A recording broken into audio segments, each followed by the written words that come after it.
Құрметті ағайын, енді тақырыбы елінің есін кіргізген ескерді би деп аталады. менің мақалам 30 кітап кешені оқып аласыздар. Жақсы. Көп нәрсе айтпайын.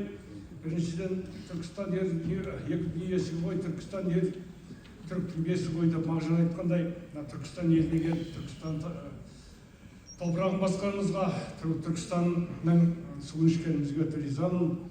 Сондықтан мына бізді шақырған үш қордың, үш бидің қордың азаматтарына үлкен рахмет. Бұл енді киелі жер, жаңа Бекет бауырым айтты ғой.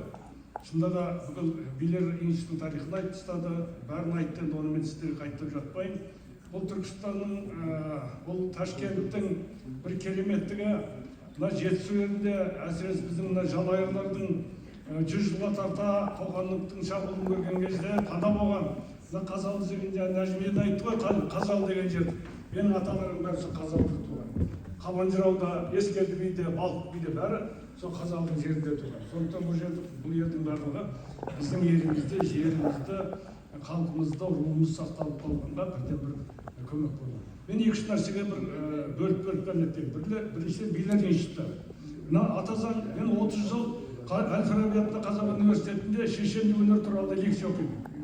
Осыдан 30 жыл бұрын Сал Зиман бір ұсыныс жасап, жаңағы Сал Зиман кітап шығаратын кезде осы билер институтын біздің заңымызға қалай кіргізу туралы ақылдасайық деп бір ақылдасып өзіміздің ойларымызды айтқанбыз. Сондықтан қазір Атазан өзгеріп жатқан кезде біздің енді билер төрағасы отыр, билер институтын құрып алды. Шын айтқанда қоғамдық нәрсе қолынан ештеңе келмейді, сайлап қойып бір удостоверение алып алған институт. Ал енді келесі кезде осы біздің билер қоғамы біздің заңға, біздің ата заңымызға қалай кіргізу болады. Кеше конституция өзгерткен кезде көптеген ұсыныстар айттық қой.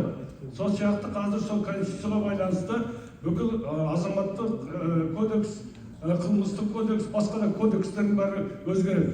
Сол кезде Сәке, сіздер өздеріңіздің ұсыныстарыңызды айтып, яғни жаңа Бекет бауырым айтқандай, көптеген нәрсені біздің дәстүрлік ұлттық неде шешу тұрған мәселені кіргізу керек. Бұл бірінші нәрсе.